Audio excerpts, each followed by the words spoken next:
ನಾಳೆ ಜುಲೈ 21 ಸೋಮವಾರ ಅತ್ಯಂತ ಶ್ರೇಷ್ಠ ಆಷಾಢ ಮಾಸ ಕೃಷ್ಣ ಪಕ್ಷದ ಏಕಾದಶಿಯನ್ನು ಆಚರಿಸಲಾಗುತ್ತಿದ್ದು, ಈ ಏಕಾದಶಿಗೆ ಕಾಮಿಕಾ ಏಕಾದಶಿ ಎಂದು ಕರೆಯುತ್ತಾರೆ. ಅತ್ಯಂತ ಶಕ್ತಿಶಾಲಿ ಏಕಾದಶಿಗಳಲ್ಲಿ ಈ ಏಕಾದಶಿಯು ಕೂಡ ಒಂದು. ಈ ದಿನ ಮಾಡುವ ವಿಷ್ಣು ಸಮೇತ ಲಕ್ಷ್ಮಿಯ ಪೂಜೆಗಳಿಗೆ ಕೋಟಿ ಜನ್ಮಗಳ ಪುಣ್ಯ ಫಲ ದೊರೆಯುತ್ತದೆ. ನಿಮ್ಮ ಕಷ್ಟಗಳೆಲ್ಲವೂ ತಕ್ಷಣವೇ ನಿವಾರಣೆಯಾಗಿ ನಿಮ್ಮ ಕುಟುಂಬಕ್ಕೆ ಸಿರಿ ಸಂಪತ್ತುಗಳು ಲಭಿಸುತ್ತದೆ. ಆಷಾಢ ಮಾಸದಲ್ಲಿ ಸೋಮವಾರ ಕಾಮಿಕಾ ಏಕಾದಶಿ ಬರುವುದು ಬಹಳ ವಿಶೇಷ.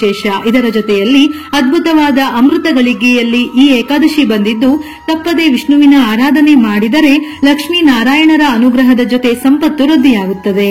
ಹೆಸರೇ ಸೂಚಿಸುವಂತೆ ಈ ಏಕಾದಶಿಯು ಮನಸ್ಸಿನ ಆಸೆಗಳನ್ನು ಪೂರೈಸುವ ಶಕ್ತಿಯನ್ನು ಹೊಂದಿದೆ. ಭಗವಾನ್ ವಿಷ್ಣುವು ಯೋಗ ನಿದ್ರೆಯನ್ನು ಪ್ರವೇಶಿಸಿದ ನಂತರದ 4 ತಿಂಗಳ ಅವಧಿಯಲ್ಲಿ ಬರುವ ಮೊದಲ ಏಕಾದಶಿ ಆಗಿರುವುದರಿಂದ ಇದನ್ನು ಬಹಳ ವಿಶೇಷವೆಂದು ಹೇಳುತ್ತಾರೆ.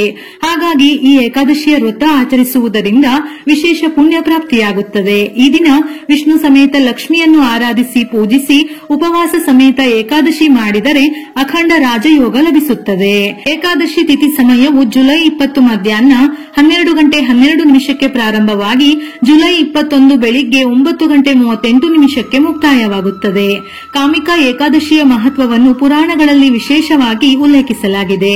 ಈ ದಿನದ ವ್ರತಕ್ಕೆ ಅರ್ಧಕ್ಕೆ ಸ್ಥಗಿತಗೊಂಡ ಕೆಲಸಗಳು ಅಥವಾ ಅಪೂರ್ಣಗೊಂಡ ಕೆಲಸಗಳು ಪೂರ್ಣಗೊಳ್ಳುತ್ತದೆ. ಬ್ರಹ್ಮ ಹತ್ಯಾ ದೋಷಗಳು ನಿವಾರಣೆಯಾಗುತ್ತದೆ. ವ್ರತವನ್ನು ಆಚರಿಸುವುದರಿಂದ ಅಶ್ವಮೇಧ ಯಾಗ ಮಾಡಿದ ಫಲ ಹಾಗೂ ತೀರ್ಥ ಸ್ನಾನದ ಫಲ ದೊರೆಯುತ್ತದೆ. ಏಕಾದಶಿಯಂದು ವಿಷ್ಣುವನ್ನು ಪೂಜಿಸುವುದರಿಂದ ವ್ಯಕ್ತಿಯು ಮಾಡಿದ ಪಾಪಗಳು ನಾಶವಾಗಿ ಮೋಕ್ಷ ಪ್ರಾಪ್ತಿಯಾಗುತ್ತದೆ. ಕಾಮಿಕಾ ಏಕಾದಶಿಯಂದು ಉಪವಾಸವಿದ್ದು ವಿಷ್ಣುವಿಗೆ ತುಳಸಿ ಎಲೆಗಳಿಂದ ಪೂಜೆ ಸಲ್ಲಿಸಿದರೂ ಸಾಕು, ಎಲ್ಲಾ ರೀತಿಯ ಪಾಪಗಳು ನಿವಾರಣೆಯಾಗುತ್ತದೆ. ಪಿತೃ ಪಾಪಗಳಿದ್ದರೆ ನಿವಾರಣೆಯಾಗುತ್ತದೆ ಎಂದು ಸ್ವತಃ ವಿಷ್ಣುವು ಹೇಳಿದನು ಎಂದು ಬ್ರಹ್ಮನು ನಾರದರಿಗೆ ಹೇಳಿದ್ದರೆಂದು ಪುರಾಣಗಳು ಹೇಳುತ್ತವೆ. ಏಕಾದಶಿಯ ದಿನ ವಿಷ್ಣುವಿನ ಪ್ರತಿರೂಪವಾದ ವೆಂಕಟೇಶ್ವರ ಸ್ವಾಮಿಯನ್ನು ಪೂಜಿಸಿದರೆ ಸಂಪತ್ತು ವೃದ್ಧಿಯಾಗಿ ಮನೆಯಲ್ಲಿರುವ ಕಷ್ಟವೆಲ್ಲ ದೂರವಾಗುತ್ತದೆ.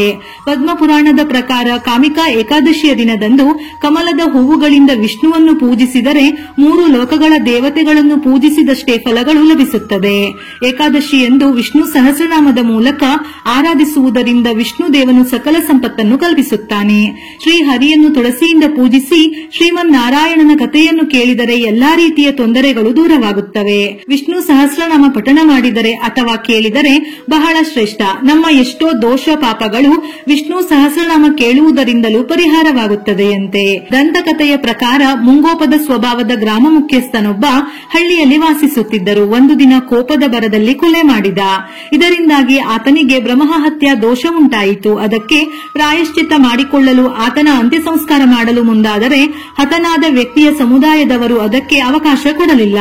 ನಂತರ ಋಷಿಯೊಬ್ಬರನ್ನು ಭೇಟಿಯಾದ ಗ್ರಾಮ ಮುಖ್ಯಸ್ಥ ಬ್ರಹ್ಮಹತ್ಯಾ ದೋಷ ನಿವಾರಣೆಗೆ ಉಪಾಯವೇನೆಂದು ಕೇಳಿದನು. ಆಗ ಮುನಿಯು ಈ ಪಾಪದಿಂದ ಮುಕ್ತಿ ಹೊಂದಲು ಕಾಮಿಕಾ ಏಕಾದಶಿಯನ್ನು ಉಪವಾಸ ಮಾಡುವಂತೆ ಸಲಹೆ ನೀಡಿದರು.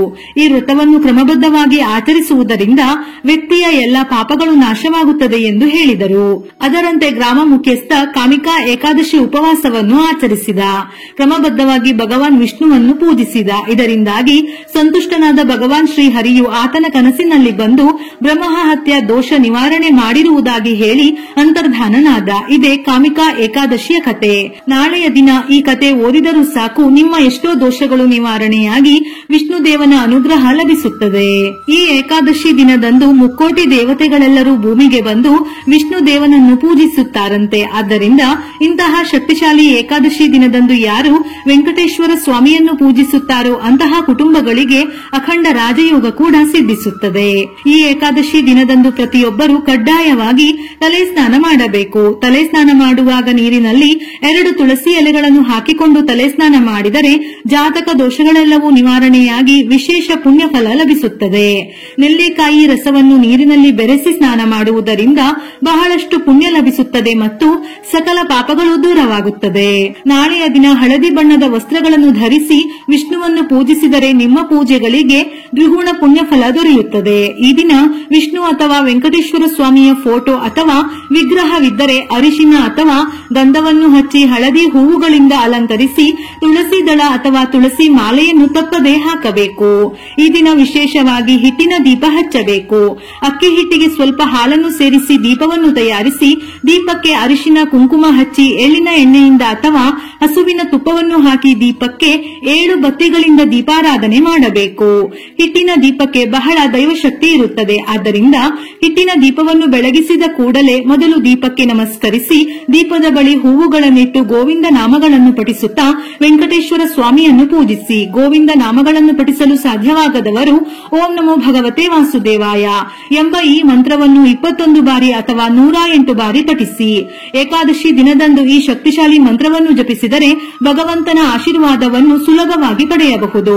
ಏಕಾದಶಿ ಪೂಜೆಯಲ್ಲಿ ಏನೂ ಇಲ್ಲದಿದ್ದರೂ ತುಳಸಿ ದಳಗಳು ಇರಲೇಬೇಕು. ಹಾಗಾಗಿ ದೇವರ ಮನೆಯಲ್ಲಿ ಸ್ವಲ್ಪ ತುಳಸಿ ದಳವನ್ನು ಇಟ್ಟು ನಂತರ ದೀಪಾರಾಧನೆ ಮಾಡಿ. ಈ ದಿನ ನೈವೇದ್ಯಕ್ಕೆ ಪಂಚಾಮೃತ ಅಥವಾ ಬಾಳೆಹಣ್ಣನ್ನು ಅರ್ಪಿಸಿದರೆ ಶ್ರೇಷ್ಠ. ಇಲ್ಲವಾದರೆ ಬೆಲ್ಲದ ಪಾನಕವನ್ನು ನೈವೇದ್ಯವಾಗಿ ಅರ್ಪಿಸಬಹುದು. ಈ ದಿನ ವಿಷ್ಣುವಿಗೆ ಕೇಸರಿ ಮಿಶ್ರಿತ ಹಾಲಿನ ಅಭಿಷೇಕ ಮಾಡಬೇಕು. ಇಲ್ಲವಾದರೆ ನೈವೇದ್ಯ ಮಾಡಬೇಕು. ಇದರಿಂದ ಭಗವಾನ್ ವಿಷ್ಣುವು ಪ್ರಸನ್ನನಾಗುತ್ತಾನೆ.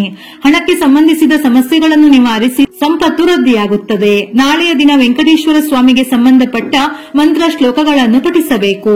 ಅನಾರೋಗ್ಯ ಸಮಸ್ಯೆಗಳು, ಕುಟುಂಬ ಕಲಹಗಳು, ನರದೃಷ್ಟಿ ಸಮಸ್ಯೆಗಳು ಇಂತಹ ಸಮಸ್ಯೆಗಳಿಂದ ಬಳಲುತ್ತಿರುವವರು ಒಂದು ಹಳದಿ ವಸ್ತ್ರದಲ್ಲಿ ಪಚ್ಚ ಕರ್ಪೂರವನ್ನು ಗಂಟು ಕಟ್ಟಿ ನಿಮ್ಮ ಮನೆಯ ಮುಖ್ಯ ದ್ವಾರಕ್ಕೆ ನೇತು ಹಾಕಿ. ಈ ಶಕ್ತಿಶಾಲಿ ಏಕಾದಶಿ ದಿನದಂದು ಮನೆಯ ಮುಖ್ಯ ದ್ವಾರಕ್ಕೆ ಪಚ್ಚ ಕರ್ಪೂರವನ್ನು ಕಟ್ಟಿದರೆ ನಿಮ್ಮ ಮನೆಯಲ್ಲಿ ದರಿದ್ರ ದೇವತೆ ಹೊರಗೆ ಹೋಗಿ ನಿಮ್ಮ ಮನೆಗೆ ತ್ರಿಮೂರ್ತಿಗಳು ಪ್ರವೇಶಿಸುತ್ತಾರೆ. ಇನ್ನು ನಿಮ್ಮ ಮನೆಯು ಸುಖ ಸಂತೋಷದಿಂದ ತುಂಬಿರುತ್ತದೆ. ನಾಳೆಯ ದಿನ ತಪ್ಪದೆ ತುಳಸಿ ಗಿಡವನ್ನು ಪೂಜಿಸಬೇಕು. ಕಾಮಿಕಾ ಏಕಾದಶಿ ದಿನದಂದು ತುಳಸಿ ಗಿಡವನ್ನು ಪೂಜಿಸಿದವರಿಗೆ ಐಶ್ವರ್ಯಕ್ಕೆ ಕೊರತೆ ಇರುವುದಿಲ್ಲ. ಹಾಗೆಯೇ ಅರಳಿ ಮರದ ಕೆಳಗೆ ದೀಪಗಳನ್ನು ಹಚ್ಚಿ ಅರಳಿ ಮರಕ್ಕೆ ಪ್ರದಕ್ಷಿಣೆ ಮಾಡಿದರೆ ಸಕಲ ಪಾಪಗಳು ನಿವಾರಣೆಯಾಗಿ ಸಕಲ ಐಶ್ವರ್ಯಗಳು ಲಭಿಸುತ್ತದೆ. ನಾಳೆಯ ದಿನ ಹೊಸದಾದ ನವಿಲುಗರಿಯನ್ನು ಮನೆಗೆ ತಂದು ಪೂಜಿಸಬೇಕು. ನಂತರ ಈ ನವಿಲುಗರಿಯನ್ನು ಹಣ ಇಡುವ ಸ್ಥಳದಲ್ಲಿ ಇಡಬೇಕು. ನಾಳೆ ಸಂಜೆ 6 ಗಂಟೆಯ ನಂತರ ಮನೆಯ ಹೊಸ್ತಿಲು ಮತ್ತು ತುಳಸಿಗೆ ತಪ್ಪದೆ ದೀಪ ಹಚ್ಚಿ ದೀಪಕ್ಕೆ 2 ಲವಂಗವನ್ನು ಸೇರಿಸಿ ದೀಪ ಬೆಳಗಿ. ಲಕ್ಷ್ಮಿ ಕಟಾಕ್ಷ ಲಭಿಸುತ್ತದೆ. ನಿಮ್ಮ ಮನೆಯಲ್ಲಿ ಹಣಕ್ಕೆ ಸಂಬಂಧಿಸಿದ ಯಾವುದೇ ಸಮಸ್ಯೆಗಳಿದ್ದರೂ ನಿವಾರಣೆಯಾಗಿ ಸಂಪಾದನೆಗೆ ಹೊಸ ಮಾರ್ಗಗಳು ಸಿಗುತ್ತವೆ. ನಾಳೆ ಆಷಾಢ ಸೋಮವಾರ ಬಂದಿರುವುದರಿಂದ ಶಿವನ ದೇವಸ್ಥಾನಕ್ಕೆ ಹೋಗಿ ಶಿವನಿಗೆ ಬಿಲ್ವ ಪತ್ರೆಯನ್ನು ಅರ್ಪಿಸಿ ಜಲ ಅಭಿಷೇಕ ಮಾಡಿ ಕೋಟಿ ಜನ್ಮಗಳ ಪುಣ್ಯ ಲಭಿಸುತ್ತದೆ. ವಿಡಿಯೋ ಇಷ್ಟ ಆಗಿದ್ದಲ್ಲಿ ಮರೆಯದೆ ಲೈಕ್ ಕೊಟ್ಟು ನಿಮ್ಮವರಿಗೆ ಶೇರ್ ಮಾಡಿ. ಇದೇ ರೀತಿಯ ಮನಮುಟ್ಟುವ ಉಪಯುಕ್ತ ಮಾಹಿತಿಗಳಿಗಾಗಿ ಮತ್ತೆ ಭೇಟಿಯಾಗೋಣ.